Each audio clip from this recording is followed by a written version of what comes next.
Okay, so let's go ahead and jump, into our cardiac protocols. And to start off is the infamous cardiac arrest. Okay, so for our cardiac arrest guidelines, we're going to be following the AHA's most up-to-date ACLS recommendations.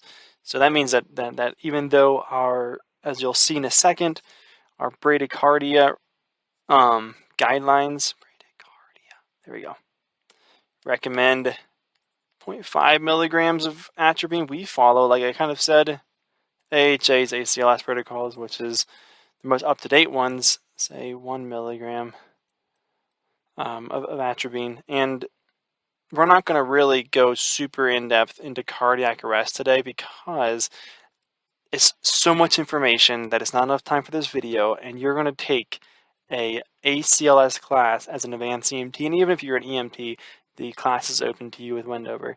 And so you're going to have plenty of time to go through that and really learn this stuff in depth. If you just apply yourself to the class, you will get it.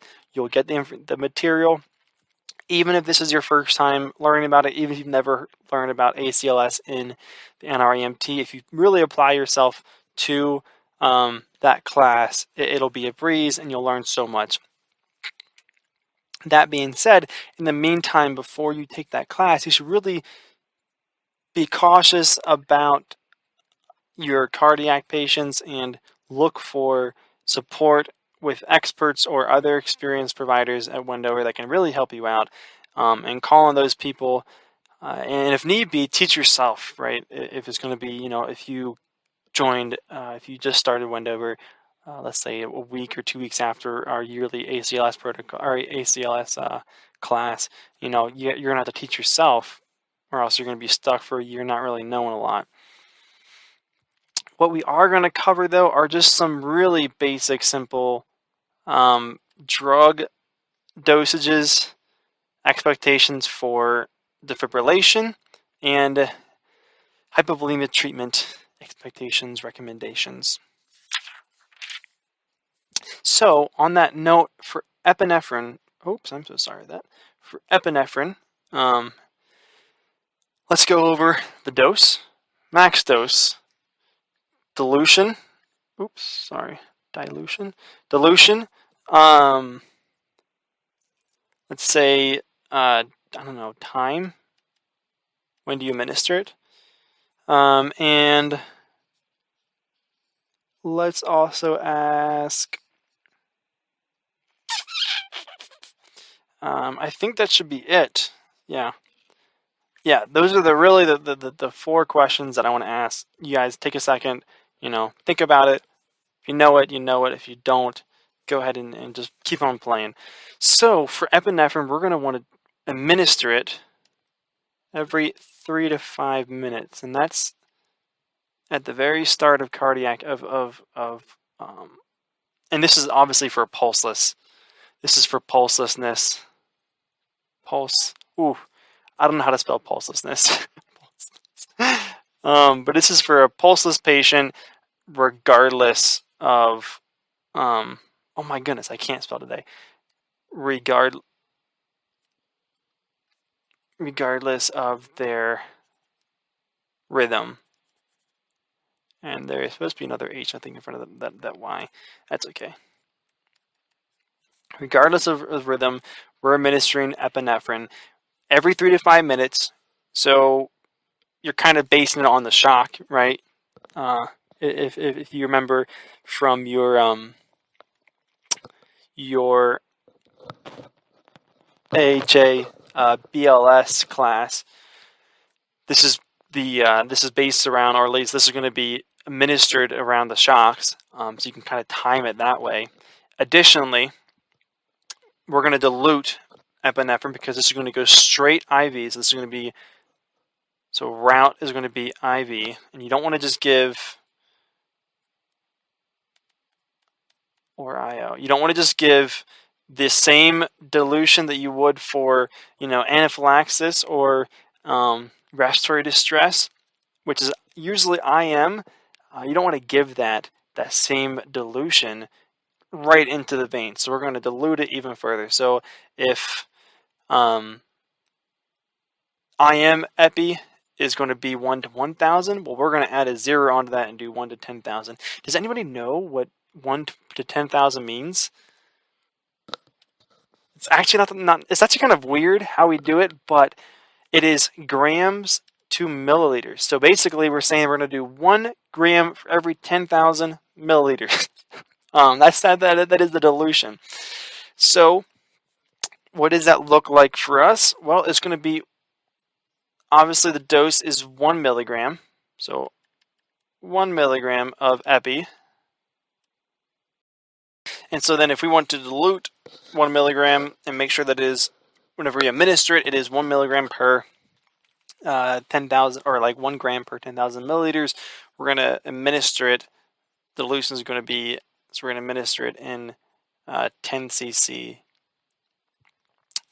like vials. And you don't have to do the math on this. We don't have to draw up or like even mix in a powdered solution or powder with like the saline. It's already pre-mixed. All you gotta do is just push it. If you want to know the math behind it, it's honestly pretty simple, but excuse me, too complicated for this to kind of go over in this little short period of time. Our max is going to be 3 doses, so that's going to be 3 milligrams or 3 administrations. For pediatrics, once again, you're going to take PALS, so you'll learn this, but the dosage is going to be 0.01 milligrams per kilogram. Once again, don't go above the adult dose. So if you have a kid that is like 100 kilograms or something, that's kind of a really big kid. But don't go above 1 milligram when administering for epi for kids. It's going to be a similar dilution, so you'll have to. Actually, it'll be the same dilution because it'll already be diluted. You'll just need to know that there's there's 0.1 milligram per milliliter in these like vials that we have of there's a plunger right there. Hopefully there's probably like that's probably about 10. Just make sure that whenever you do administer it, that that you only administer the proper amount of epi, and you know that in this vial there's 0.1 milligram per milliliter, and if the kid's 40 kilograms, so we got a kid. Try to draw that. Oh, yep. Yay! He's not smiling because he's dead. And we have this IO hooked up to him, right? And if you're going to administer this 40 kilogram kid epi, which is 0.01 milligram per kilogram, you just do like this, boom, boom, boom, kilograms cancel, and 40 times 0.01 is going to be like 0.4. Yeah. I don't know why I'm like second guessing myself on this. So then you need to administer 0.4 milligrams, and then, well, how many milliliters? That's just going to be 4 milliliters from this syringe. So don't administer the whole syringe, right? Hopefully it wasn't too complicated, but just keep this stuff in mind. And it's probably like, honestly, like, you're probably like, of course, Ben, like, duh. But that's okay. This is just extra practice, extra thinking. For hypovolemia, all I want to mention is that, this is up to you whenever you become a more independent provider, but I want you to use your critical thinking and use your problem solving and figure out if you really need to administer a full liter of fluid. Don't administer a full liter for adults, obviously. We're going to try to stick with a dose of, do you remember what the dose is? Oh, remember the fluid bolus doses for children? Same thing, 20 cc per kilogram, 20 milliliter per kilogram. We're going to try to stick with that kind of dose. So don't be administering kids a liter, but for adults, where according to our protocols, where hypovolemia,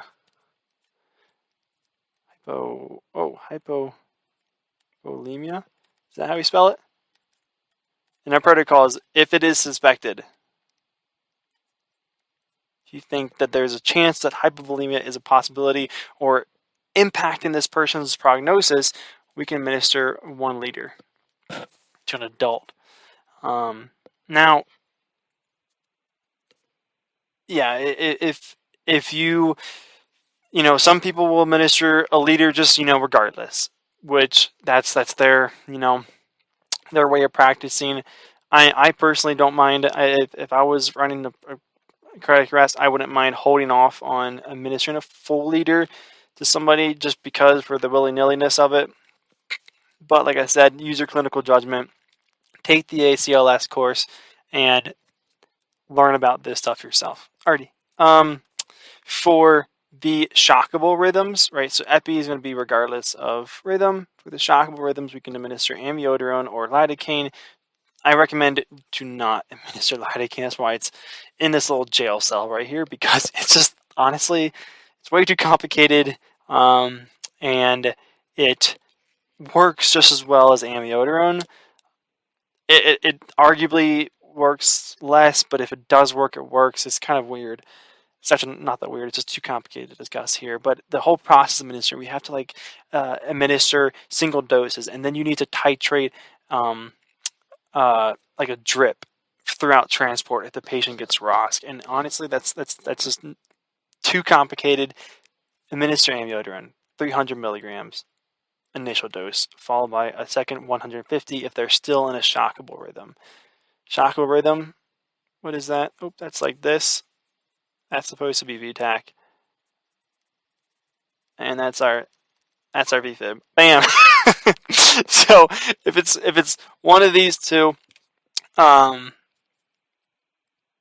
you're good to administer that amiodarone as well as the shock. This is on the same schedule as the epinephrine, just offset. So whenever you administer epinephrine, don't administer the amiodarone, and then the next round you're going to administer the amiodarone. Pardon me. Pediatric dosages is going to be 5 milligrams per kilogram. Once again, for all this stuff, I kind of forgot to mention the last part. Just look at the PD tape. For the epinephrine, PD tape. I don't even know if I went over that with I think I did. Look at the PD tape. And that will tell you, you won't even need to do, you won't need to guess their weight, right? You could just take the tape, measure the kid out, and if it says, oh, even though their mom, if it says even though it looks like they're 50 kilograms, they're actually, only here, and administer 0.3 milligrams is a whole lot easier. Same thing with amiodarone. Follow the PD tape, but just so you know, it is a 5 milligram per kilogram dosage, and I believe, Finally, if epinephrine, if you we do have a special protocol or special yes. So if for some reason, I've never seen this before, but they say that if the patient responds to epi well, which I'm not sure what that would actually be like other than ROSC, and then they go back into cardiac arrest. If the patient responds well, quote unquote, or actually it is a clear response, you're permitted to administer more than 3 dosages. This is a greater than symbol. I would call medical control before doing that, but that's just a little bit of a tidbit that I thought might as well throw in there. Okay, so let's go ahead and jump into bradycardia. Once again, there we go. Once again, follow ACLS. I'm gonna try to cover less of the bradycardia stuff because you're gonna get a whole class on it. Now, bradycardia, if you don't really try in class, you may not really get it. So I really recommend really just putting in a lot of effort in the class to learn the bradycardia stuff, learn the get the basic understanding of the rhythms that we're looking for.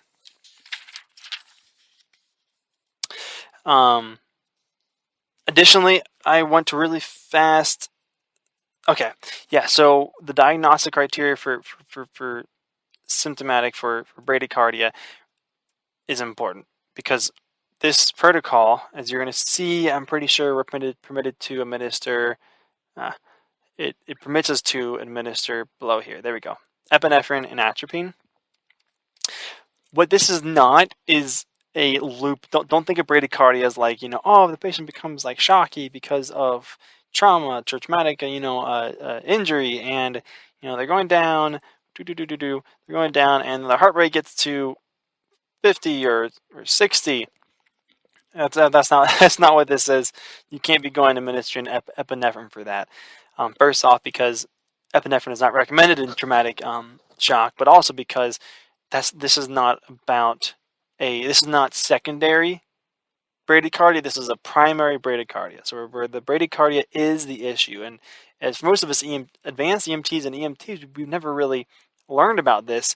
We never really learned that bradycardia can be just a electrical anomaly. So keep that in mind. That what this is for a heart rate less than, that's an awful less than 50 or 60, depending on the AHA guidelines and how often they change, and et cetera, et cetera. And a lot of times you need to have a thorough history. We'll just change that to history. A thorough history and an EKG. Obviously an EKG isn't like, necessary to like say, oh, this person has bradycardia, but until you really know what bradycardia, what we're referring to, transmit the EKG, talk to the hospital if you're alone for some odd reason, and if you can, get a paramedic on scene, because they're going to be able to kind of determine what bradycardia is, or at least if your patient matches the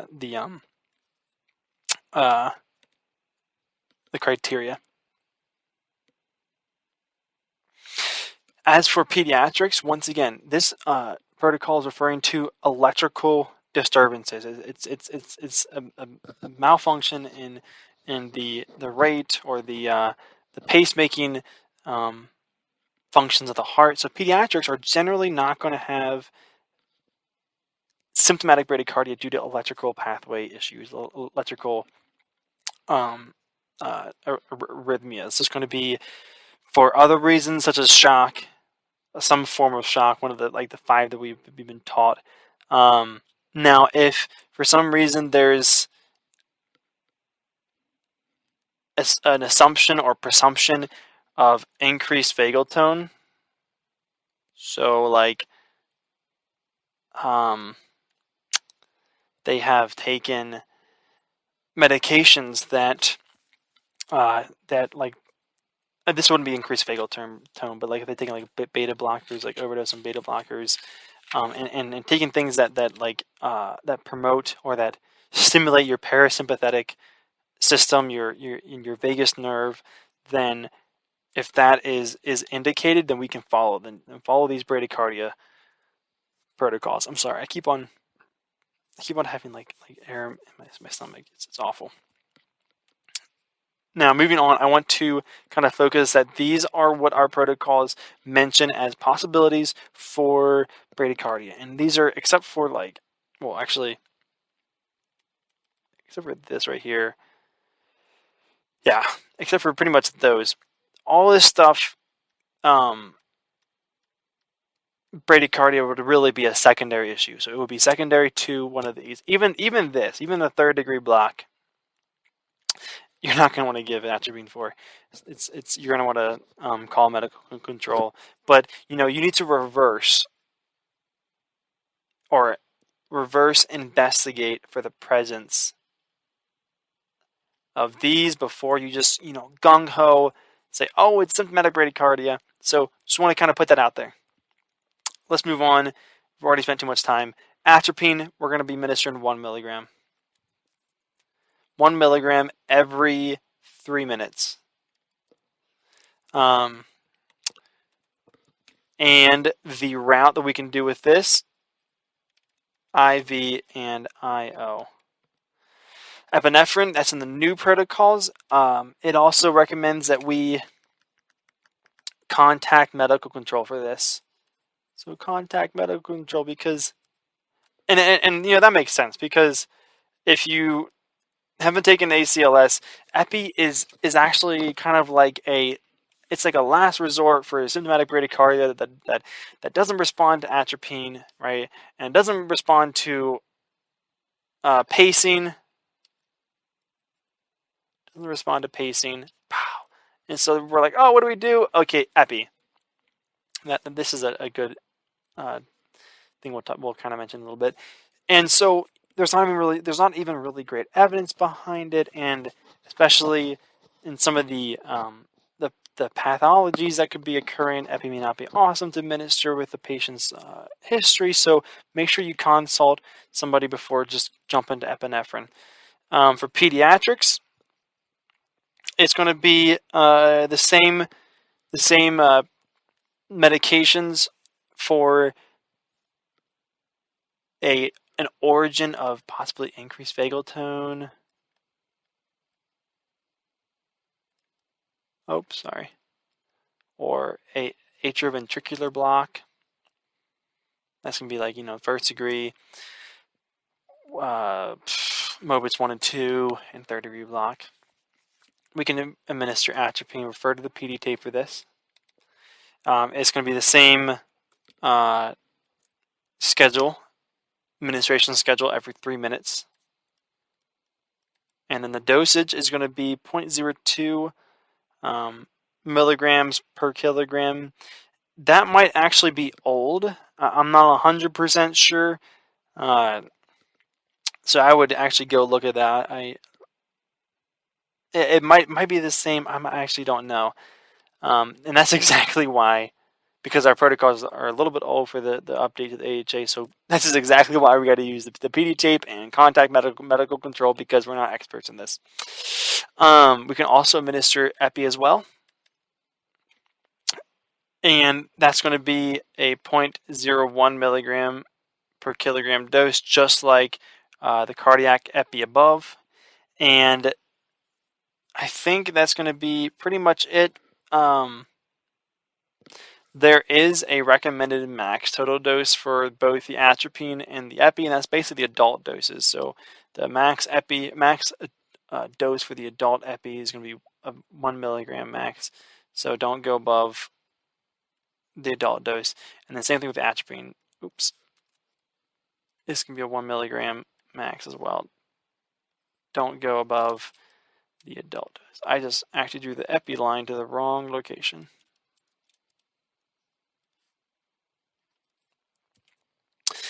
Most importantly for us as advanced, get higher care, because if you can't reverse the bradycardia, you got to start pacing.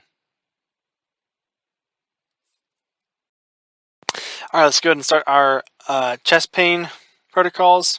Oh, I'm so sorry. My stomach kind of hurts, so I apologize for any kind of noises you hear. Okay, so for advanced EMTs, get that 12 lead. We're allowed to do that, and we are also, even though maybe in your NREMT class you did not do this, we should be calling online medical control to confirm nitroglycerin administration. Confirm it before administration. Additionally, for our 12 leads, even if you might feel comfortable for some odd reason, I don't know why, interpreting the 12 leads, you're cocky about it, or you're like, I've done this before. Transmit them, okay? Transmit those suckers to the U, because we're not trained to do it. So do that just to be sure. And you can even initiate treatment for ACS if you really feel like it, but go ahead and transmit it. I'm so sorry. Prior to administering nitroglycerin and any other subsequent administration, we need to make sure. We need to make sure that the patient has blood pressure systolic above 90. That's required. And then also, you got to make sure, or at least, yeah, you need to make sure that you have a line ready to administer boluses. And we're going to follow the cardiac shock guidelines. So we're going to do 500 cc boluses. Or cardiogenic, I'm sorry, shock.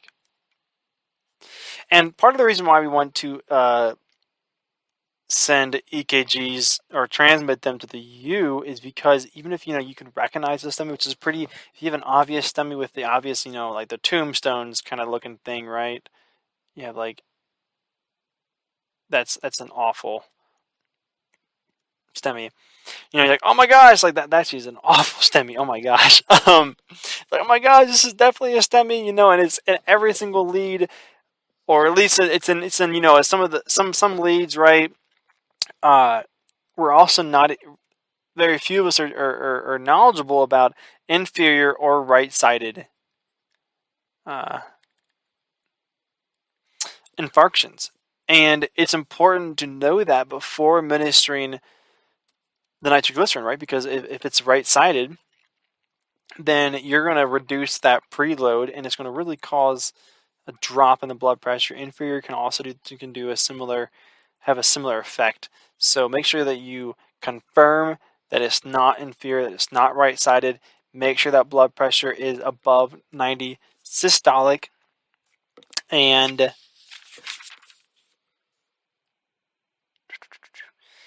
administer the nitroglycerin. I don't know if they mentioned this in the NREMT, but administer it 3 times or until pain subsides.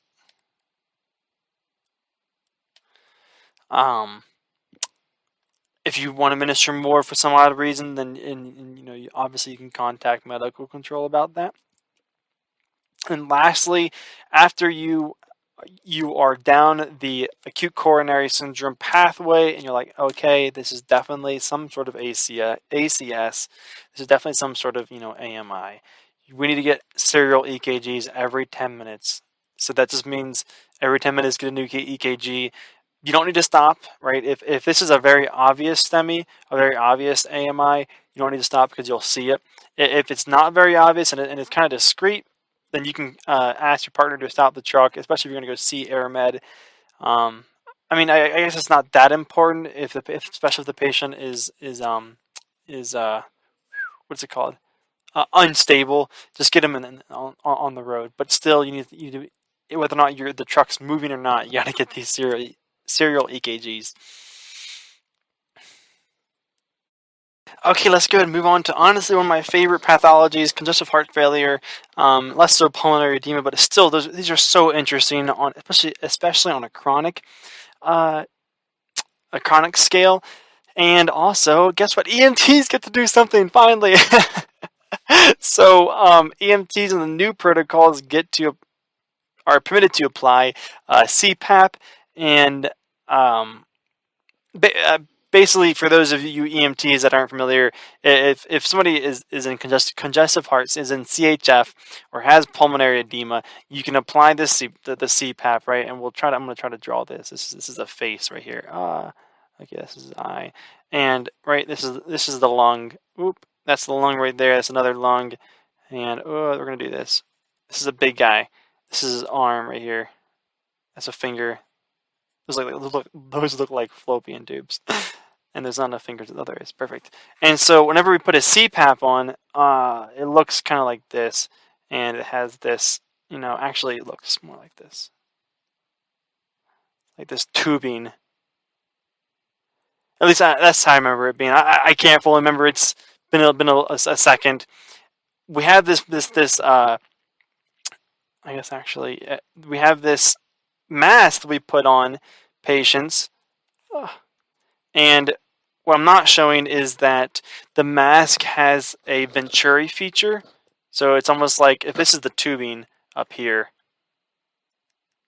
Right, that's the tubing. I don't think it does that, but let's just pretend. Basically, it comes to a very, very fine, a very small opening, and then it opens up into the mask, the full mask. And that basically just forces air to increase its velocity, which increases its pressure because it goes from being in a large volume to a small volume, and that increases the pressure during expiration.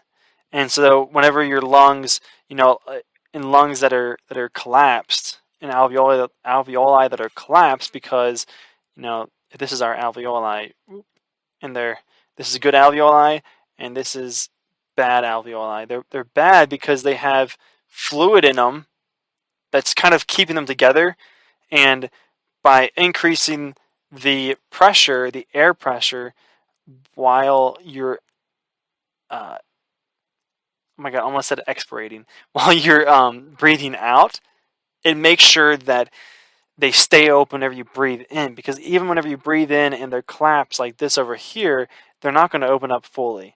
I have a really cool video that if you find me, I'll send it to you, and it kind of shows this, and it's really awesome. And with the CPAP, you increase the pressure during expiration, and that increases the pressure inside the thoracic cavity, and equivalently inside the lungs, pushing if there's any kind of fluid in the lungs, aka pulmonary edema. It will encourage that to enter the pulmonary vasculature. Another important thing to mention is that on patients we have these, if you can see my little guy, I just drew straps on him. There's these really, really tight straps, and that is why, going back to the protocols, you need to have a patient who is conscious and who has no altered mental status, or else you won't be able to get the we're not permitted to put the mask, the CPAP, on the patient, because they need to be conscious enough to breathe. Oh my goodness, what's the word? Breathe basically on their own. There's a word for this. Oh my goodness, I'm blanking. It doesn't matter. Spontaneously. They need to be able to breathe spontaneously and also accept the mask. Because if you've ever worn it, it's super loud, it's super annoying, and it's really a lot of pressure. It can be kind of hard to breathe sometimes. At least it feels like it. And then if you kind of caught on to what I was just saying a second ago, I'll erase some of this, is that I said that we are increasing intrathoracic pressure, right? What else is in? If this is a chest, and this is these are our lungs. What else is in this thoracic region, in that mediastinum? Yeah, that can be affected by increased pressure. Ta-da! This is an awful heart. Oh my gosh. But your heart, exactly. So whenever you increase intrathoracic pressure, this is the left lung. Whenever you increase intrathoracic pressure, you're also increasing the pressure on the heart. So that's going to make it, slightly more difficult for it to fully expand, which also means that's part of the reason why you have to have a blood pressure that is greater than 90 millimeters of mercury. All right, so here are the two criteria. They have to be conscious, right? They also can't be in respiratory distress. They need to be spontaneously breathing. They need to be awake, and they need to be cooperative. That is our level of consciousness requirement. Blood pressure. They need to have a blood pressure greater than 90. They also finally need to be adults. So, no kids. Unless, of course, we got to call medical control if you really think that it's necessary. But even our CPAPs don't fit kids. And the dose, we're talking about the dose of oxygen that's going to be coming through this. Now, let's recall, and I'm going to draw it wrong. I know I'm going to draw it wrong. But if this is that tubing, okay, and this is the mask, awful drawings. The more the oxygen, the higher, and we'll just kind of do this is awful. But if this is, your O2 little port, right? You have a little knob over there, and a little ball that says the liters per minute. If you increase the liters per minute, that's going to increase the flow, it's going to increase the pressure, which means that you're going to have a higher pressure My arrow is awful. You're going to have a higher air pressure coming through this. So more pressure. If you decrease it, the opposite occurs. You're going to have a lower pressure coming through the mask. So sorry for kind of wasting time on that. But so that means that you need to titrate and follow protocols regarding the oxygen flow, and we're recommended to have a dose of 10 liters per minute,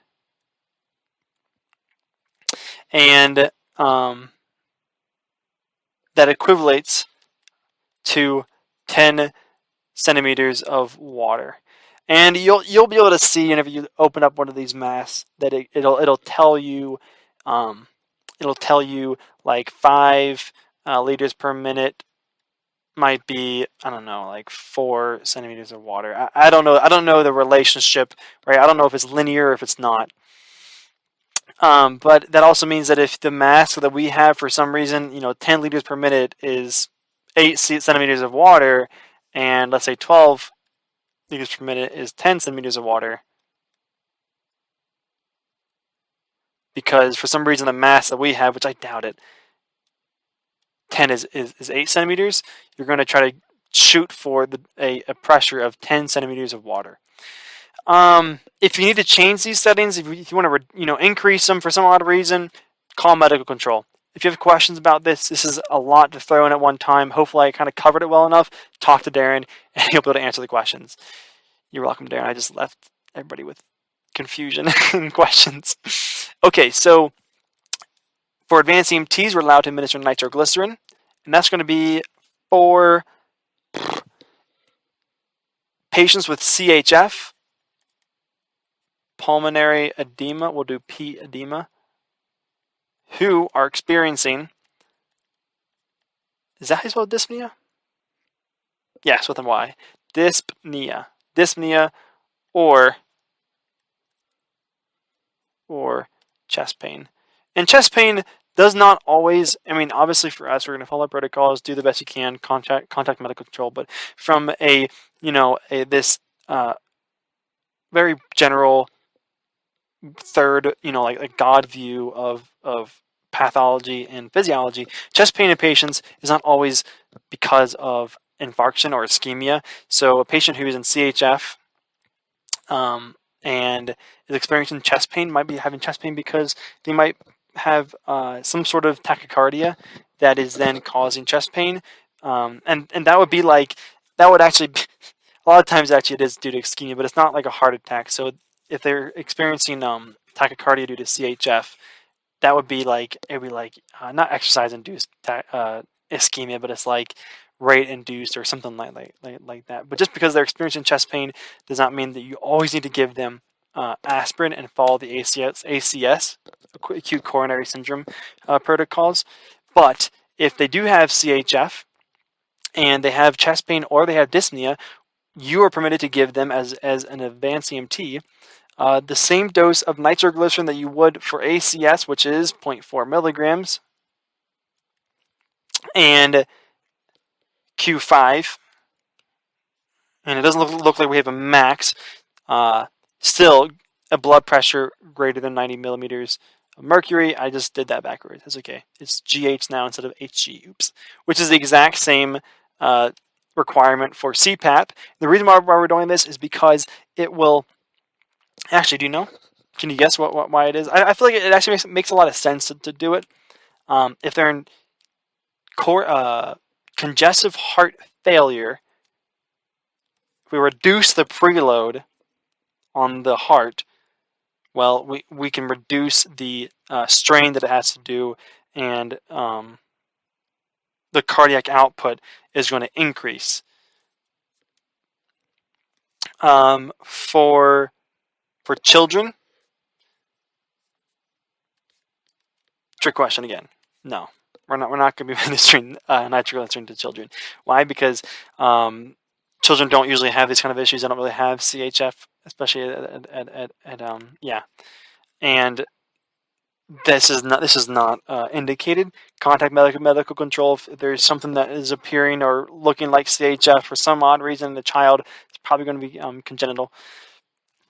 Lastly, we also just, FYI, we have a list of the phosphodiesterase in the handbook. I don't know exactly which appendix it's in, but there's a list of them in one of the appendices. And just in case you kind of forget, if you ask the patient, "Oh, do you take Viagra?" and they're like, "Oh no, I take this." I'm like, I don't know what whatever this phosphodiesterase is, and you want to confirm it. You can go to the back of the protocol book and look and see. Oh, here's a list of some of the phosphodiesterases that are contraindicated with nitroglycerin. Okay, so let's go ahead and move on to newborn resuscitation. I put down here incorrectly that PALS will cover this. It's not going to cover this. I was just kind of being lazy. So I'm going to have to write all the notes myself. Now, okay, there we go. Now, with newborn resuscitation, there's a lot of protocols that we were not taught, and I really recommend that you go and read through it yourself. I have never used this before, so this is for infants, or so fetuses, neonates that are born after they've been delivered, and these are protocols to resuscitate them. I've never used these before. I've never taken a course on this, so I'm just as novice to these as you are. But let's just go ahead and try to dive right into it. So the first step in this process is going to be the evaluation, and we can, what can assist you with this evaluation process is APGAR scoring. If you don't know what APGAR scoring is, go look it up. I'm not going to cover it here. We also want to determine the term of the baby. So what is their gestational age? Term. Does anybody remember what term is? It's not what you would think. It's not 40 weeks. It's 39 to 49. I mean, sorry, 39 to 41. After 41, we have post-term, which is also high risk. Early term or preterm is going to be, actually, I guess it's preterm, is anything before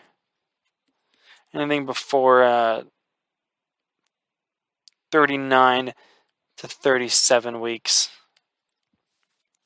And technically, after 41 weeks is late term.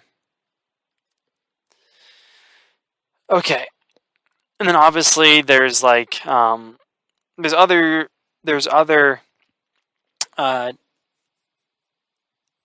classifications is where I'm looking for of children of neonates, but basically before 37 weeks, to the newborns, the neonates are going to be at a high risk. 39 to 37 is okay. 36 is probably going to be fine too, but if they're 31 weeks gestation, that is high risk, and that's where these protocols are really going to come in. So within the first 30 seconds of delivery, which is what the protocols talk about, first 30 seconds.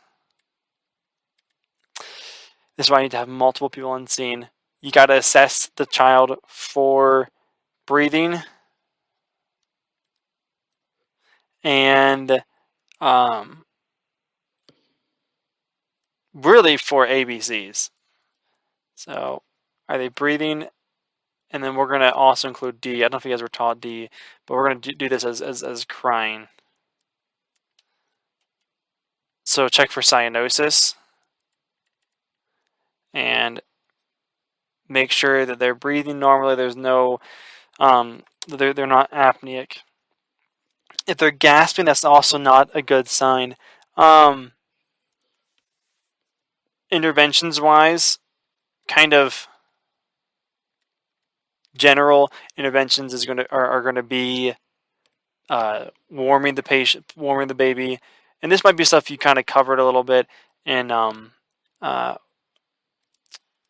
in your advanced NREMT course. But in case you didn't, you're going to also want to dry them, and then you're supposed to suction. The protocols say consider, but I was always taught to suction with a bulb syringe. The mouth and nose. Do you know which one comes first? The mouth or the nose? Does it matter? It does. It's going to be I believe it's the mouth first.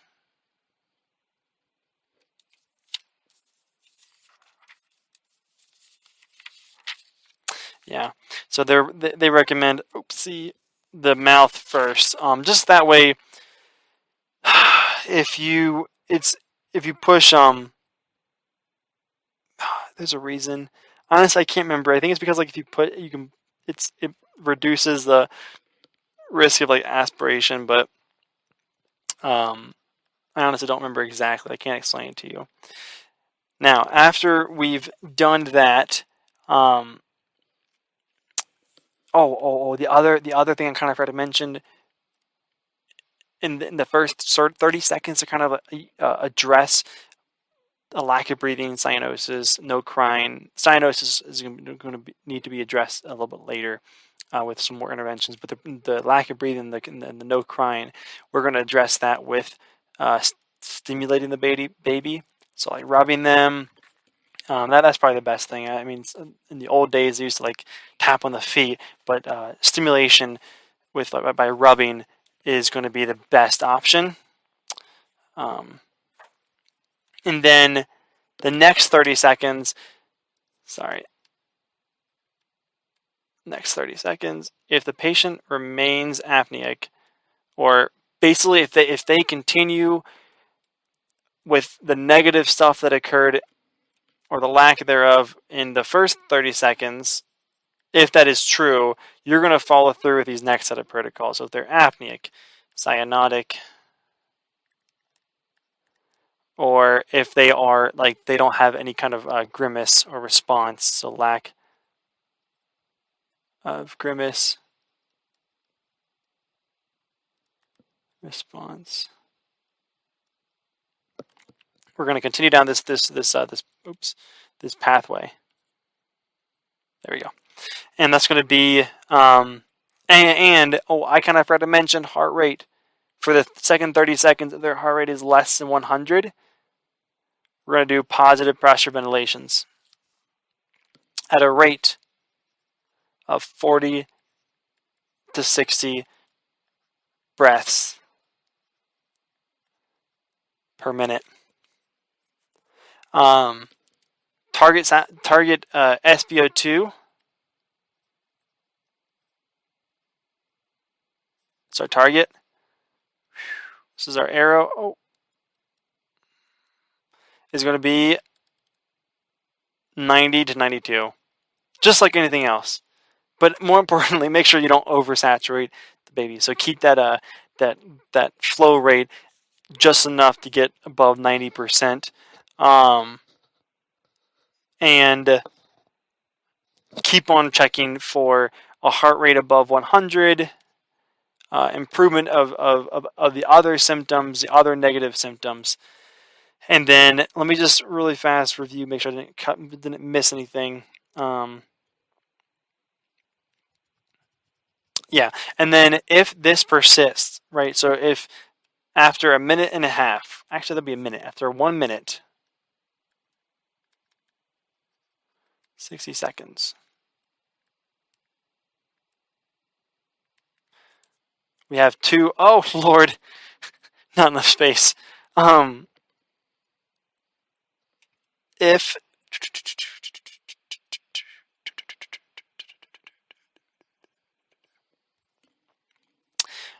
we have two different pathways. We're going to have a less than 60 heart rate. Oops, that's an awful heart rate. Oh, goodness. We're going to have a less than 100. All right.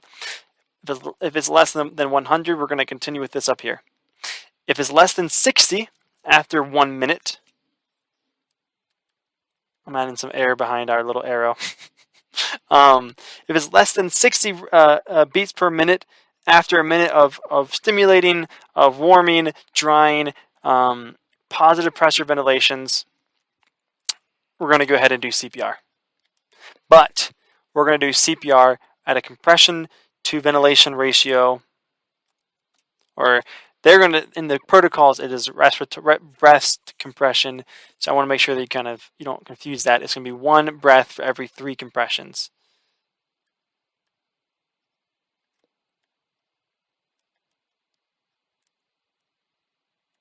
And pretend like the rest was over there. With the same kind of rate, though, that you would do in general, which is 120 per minute. And this is if the heart rate dips down below 60. The last thing I want to mention is blood glucose that I've never heard of before. They kind of mentioned in our protocols, right? Which is going to be make sure it stays above 30.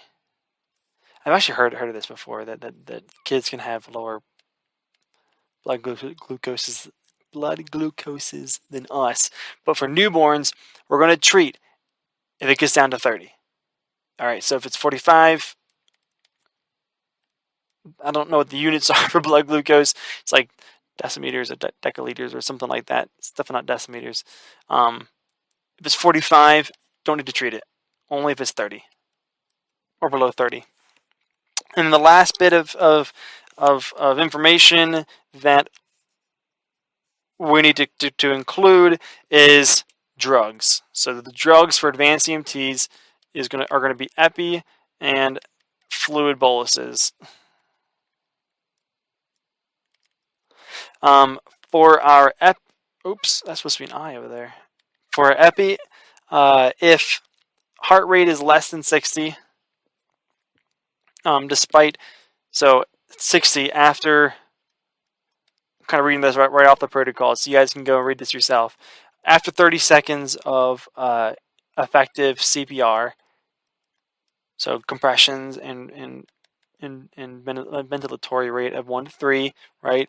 With keeping the SpO2 at above 90%, we can give 0.01 milligram per kilogram of epinephrine every 3 to 5 minutes, just like what we would in, that kilogram is awful, just like we would in the regular pediatric cardiac arrest.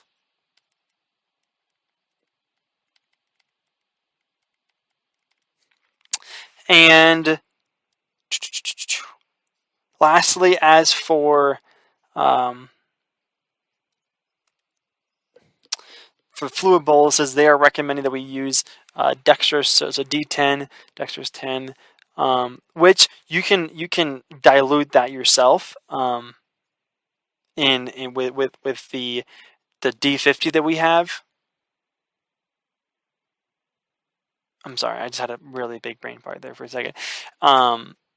And you can dilute that and administer D10 if it's not on the rig. If you really can't do it, well, the dose that we're going to try to aim for is 10 cc per kilogram. Single dose. So no more. If you have to do more, first off, why? But if you really do, contact medical control. Alrighty, cool. Other than that, we just got through the neonate resuscitation. Whoo-wee, man. Alrighty, we'll see you at on ROSC management. Alrighty, welcome back. So let's go ahead and go over the post-cardiac arrest protocols. So first off, after you get ROSC, obviously if you remember your ETCO2, which I know I said that it's going to be a protocol in all of them, but in ROSC it's especially important. Your ETCO2 might look like this. We'll do 10, and we'll take here 15. We'll do 20 here. Let's say 25, and move it down a little bit.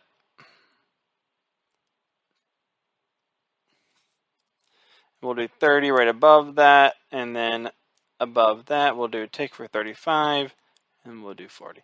So if you remember correctly, your ETCO2 might be like this, and then whenever you get, might even be higher than that, it might be up to 15 up here, right here.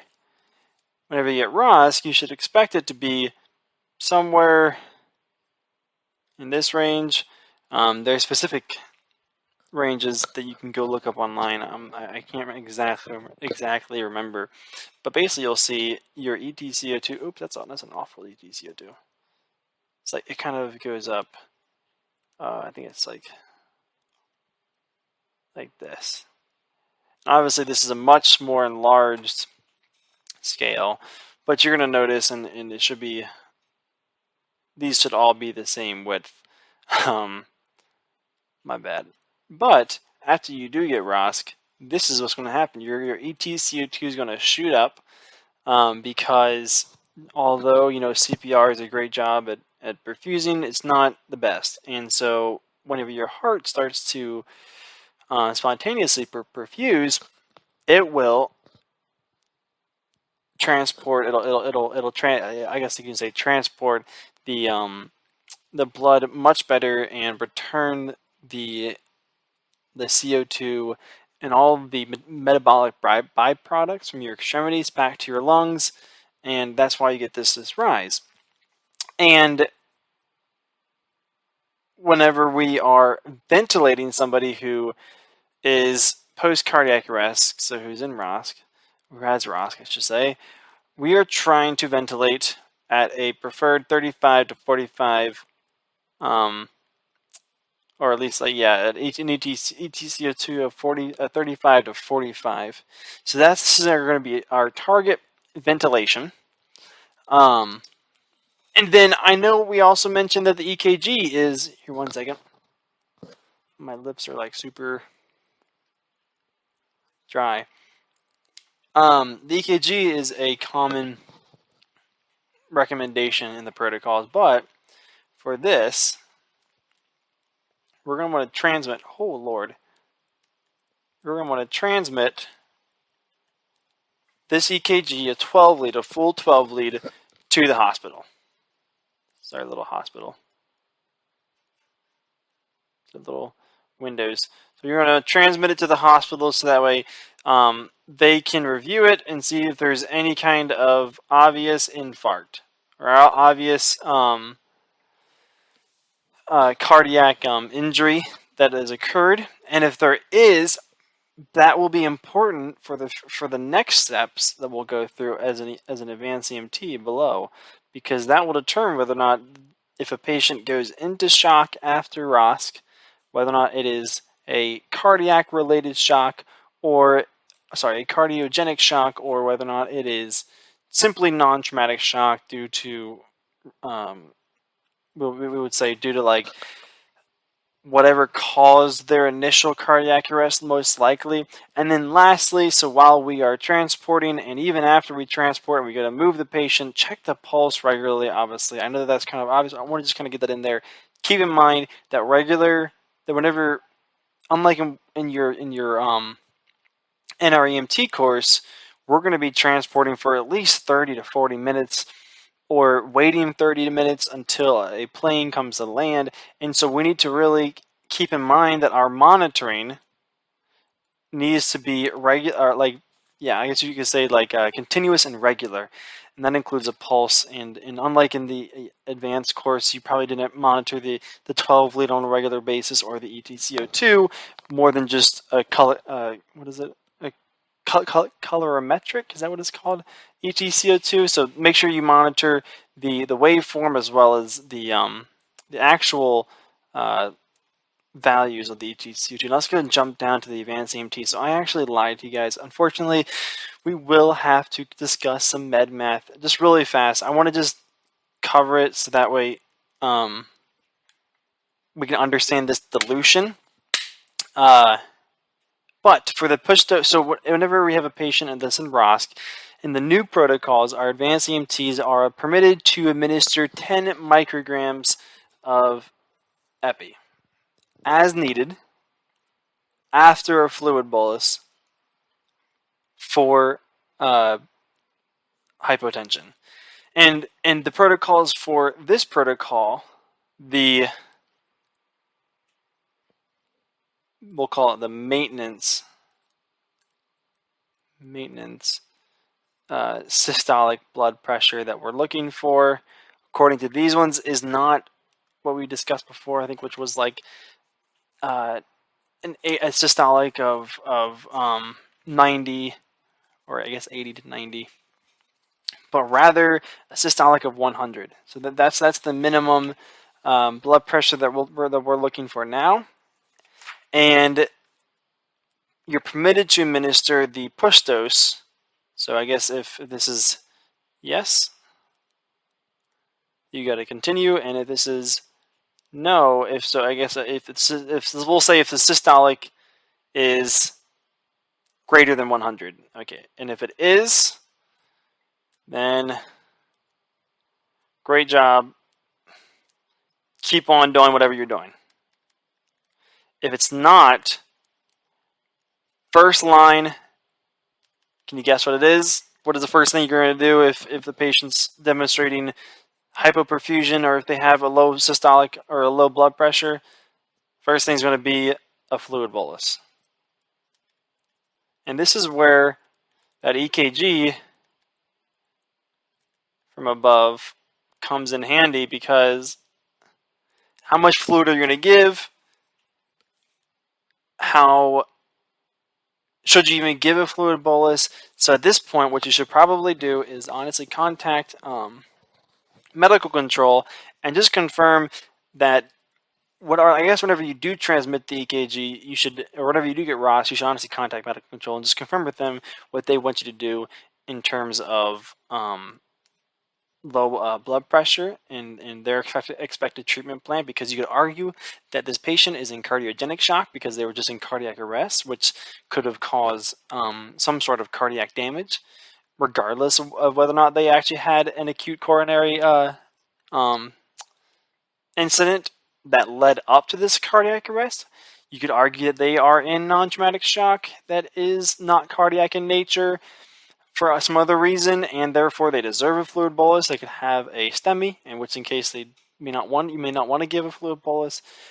Regardless, contact medical control, and this is your first line, is a fluid bolus. And let's say that doesn't work. So bad, doesn't work, and it's still low. If it improves, well, great. Continue with your treatment. Continue with getting the patient to AirMed. If it doesn't improve, then we can go to that 10 micrograms of epi, which is a push dose. So it's not going to be, what do you call it? Oh my goodness. It's not going to be, it's not going to be a drip of epi that's going to be over a continuous period of time, or a long period of time, long duration. It's just going to be push doses. And before we get into that, let's just kind of review. It's 1 gram per 10,000 milliliters, and technically the way that we're going to determine the dilution necessary for oh my gosh, why am I blanking? For a dose, I'm sorry, for a dose of epi is the technical way, right? The mathematical way, and please, I apologize if this is too complicated in my background. It is kind of in science, and so I tend to use like that more, like I use like scientific notation. I'll try not to, but I'll try to take it slow it down. If you need to, stop it. So what we do is we take the dose that we want. So we want to do, let's say in the case of cardiac epi during cardiac arrest, is 1 milligram, and we're going to put it over X milliliters. Okay? And regardless of what dose we have up here, it always needs to be this exact same dilution, right? Because even if you have, the answer for this is obviously 10 milliliters. So even if you have 1 milligram over 10 milliliters, we could still convert the two, because we can still convert this dose into this because it's just a difference of units. So there's no actual, it's not like you're trying to make 5 equal to 2 where, you know, that's not equal, and there's no way you can make that equal because they're two whole numbers. These are just, in this situation, we're just talking about different units. So the way that we, I lost an M up there. The way that we do it is we just solve for X, because that's what that's the milliliter concentration that we're looking for. And we also need to convert the grams into milligrams.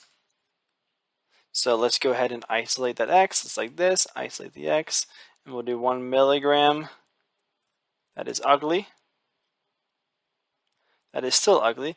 1 milligram equals 1 gram. I know this kind of looks weird because there's units here, but it still works out. Times X. Multiply both sides by this denominator. I'm not going to write it because I'm trying to get through this as quickly as possible.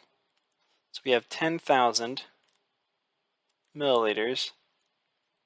And in this case, you would say 10,000 by 1 milligram. Sorry, 10,000 milliliters by 1 milligram equals 1 gram by X.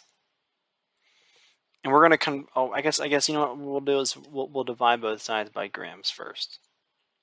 Divide both sides by grams because we want to isolate the X. So this is the mathematical way to do it. Continuing it up here. So we have 10,000 milliliters by by 1 milligram or per gram, which right now doesn't make any sense, but that's because we are going to cancel out these units of mass by converting it into milligrams. And so that's going to be, for every gram, there's how many milligrams? 1,000 milligrams. And look, this gram and this gram cancel. So let's go ahead and they're gone. And then this milligram and this milligram cancel. So bam. And then you're left with milliliters. And we can simplify this to be 10,000 over 1,000. Bam, bam, bam, bam, bam, bam. And you cancel out your zeros. 10 milliliters equals X. So that's how you figure out the volume of your dose, depending on the mass you want to administer. A simpler way to do this is if you have 1 milligram. Okay, actually, sorry. If you do, it's 1 gram per 10,000 milliliters. The easier way to do this is if you have 1 milligram, then you need to multiply this 1 gram by, technically it's 10 to the negative 3, which is also 0.001. Because that's 1, 2, 3. You multiply both sides by that, and it'll get you the exact same thing. So whenever when you want to do it real fast, you just use this kind of conversion, and this becomes 1 milligram, because 1,000 milligrams is in 1 gram, and this negative 3 cancels out that 0, and that 0, because it's 0.001. So 10 milliliters per milligram. So now we know this. If we're going to administer 10 micrograms, how many milligrams is that? And then also, how many milliliters is that? 10 micrograms. So actually 1 microgram, well, I guess I should say 1 gram equals 1,000 milligrams, or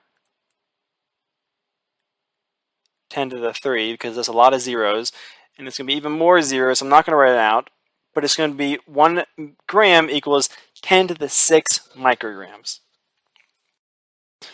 So if 10 to the 6, well, actually back up. So if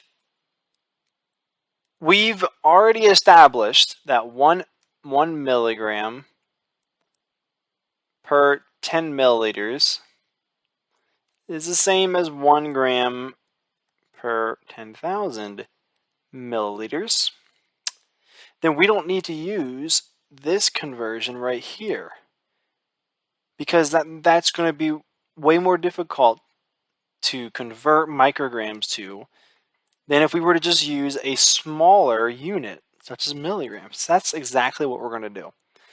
And to do that, though, we need to figure out, before we do the math, how many milligrams, or how many micrograms, I'm sorry, are in 1 milligram.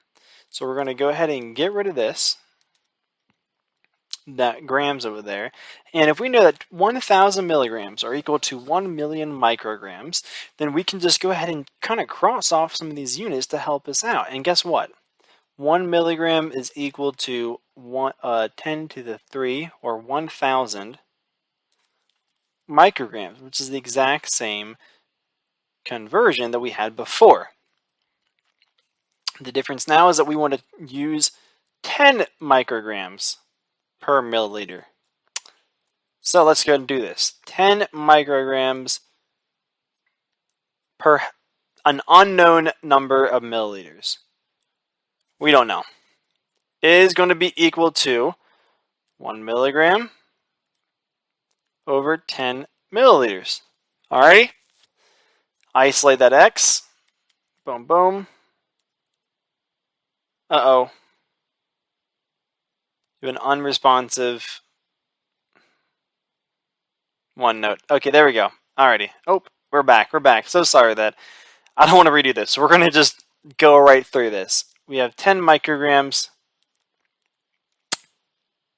equals 1 milligram over 10 milliliters times X. Isolate that milliliters. Isolate that milliliters. Or at least put it to this side. Sorry. So 10 milliliters by 10 micrograms equals 1 milligram. I'm sorry for the bad handwriting. I'm trying to get through this so that way you guys can just kind of be able to rewatch this and understand how I'm getting the end result of how many milliliters we're going to administer for that push dose epi. Alrighty, so 10 cc's, I'm going to say cc's, that flows a lot better. By 10 micrograms per 1 milligram, same thing as before. Milligrams on the bottom, so we're going to take 1 milligram, and micrograms on the top, so we're going to put it on the bottom to cancel out. So 1 milligram is equal to 1,000 micrograms, and we're going to cancel.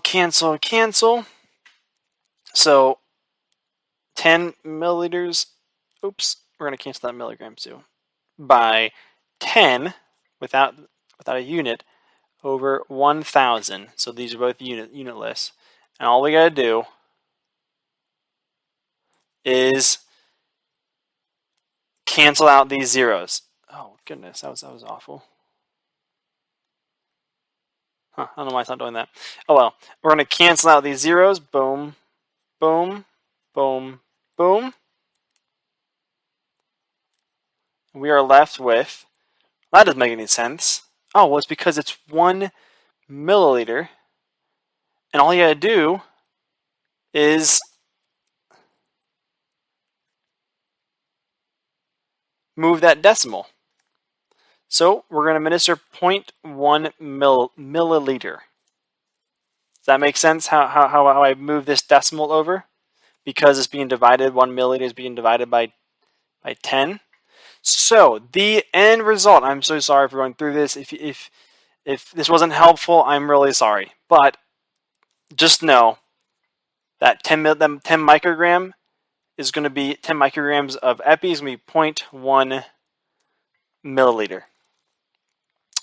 For pediatrics, this will just be awful. So for pediatrics, it's going to be 1 microgram per kilogram.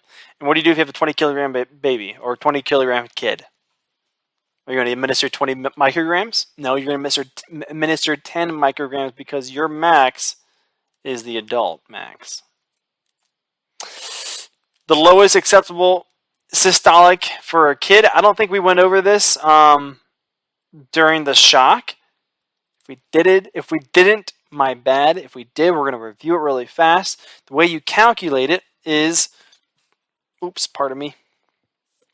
is that for a kid over 10 years old, 10 years of age, you're going to do 70 millimeters of mercury, so 70, plus 2 times their age. We'll do a greater than on that 10 years. So 2 times their age. For kids that are less than 10 years of age, 10 years old, go into the protocol book and figure it out. And go look at the blood pressure that they recommend. You can try to memorize it if you want to. If you like pediatrics, memorize it. But if I just sit here and say, okay, for 1 month and younger, it's going to be, I think 60. Yeah, 60. And for 6 months or 1 to 1 year, it's 70. That's a little bit difficult to to remember. And I just realized I made a huge blunder. It's not older than 10 years. I thought that was kind of weird too. It's 1 year to 10 years.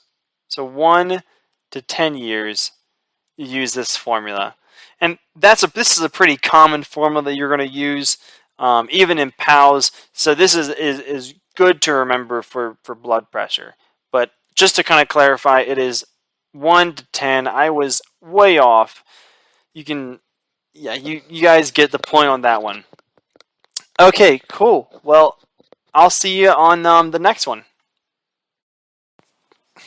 Okay, so for tachycardias with a pulse, once again, you're going to cover this in your ACLS class. So the only thing I kind of want to mention is, I don't know, I think that it is. Oh, we are back up. The only thing I want to mention for the tachycardias is the really basic treatment that advanced EMTs can give for SVT. So in your ACLS class, you're going to learn about tachycardias. And this is not talking about a heart rate above 100. This is more than that. So we're talking about sinus tachycardia. Well, actually, that's not okay. Sorry, back up. Sinus tachycardia is actually that which what you probably learned in class. But we're talking about AFib, aflutter, the ventricular tachycardias with a pulse, and then obviously SVT. So for us, we're going to want to get an EKG and transmit that to a hospital to confirm the type of tachycardia. And if the patient is tachycardic, so if they have an arrhythmia, a tachyarrhythmia, and they're unstable, so tachyarrhythmia, this is awful spelling, and they're unstable, you gotta call a medic, call for a paramedic, and if there's no one in town, even if there is a paramedic in town, you're going to want to, and of course it's SVT, you're going to want to get a helicopter coming. So if it's any kind of ventricular tachycardia, really is what I'm talking about, a ventricular tachycardia with a pulse, you got to get, number 1, paramedic, and number 2, some sort of medical evacuation, like helicopter to come. That's the first thing right there.